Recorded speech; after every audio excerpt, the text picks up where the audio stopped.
আল্লাহ রাব্বুল আলামিন আমাদেরকে কেন সৃষ্টি করেছেন? ওয়ামা খালাকতুল জিন্না ওয়াল ইনসা ইল্লা লিয়াবুদুন।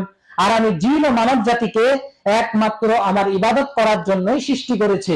অর্থাৎ আল্লাহ আমাদেরকে সৃষ্টি করেছেন তার ইবাদতের জন্য, এবং দুনিয়াতে তিনি আমাদের বিভিন্ন পরীক্ষা নেবেন।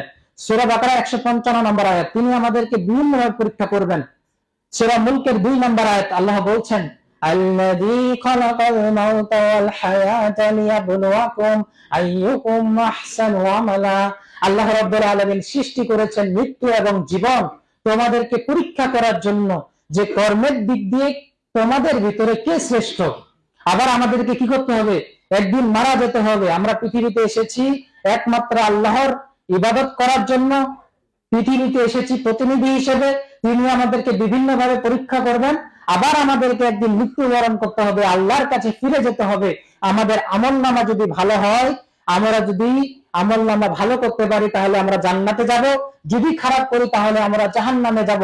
এই যে বিষয়টা, এই বিষয়টা আমরা বুঝতে ব্যর্থ, যার কারণেই আমরা সমাজের ভিতরে নানা অন্যায়, অশ্লীল, খারাপ কাজগুলো করে থাকি। মানুষ মারা গেলে আমরা কি বলি?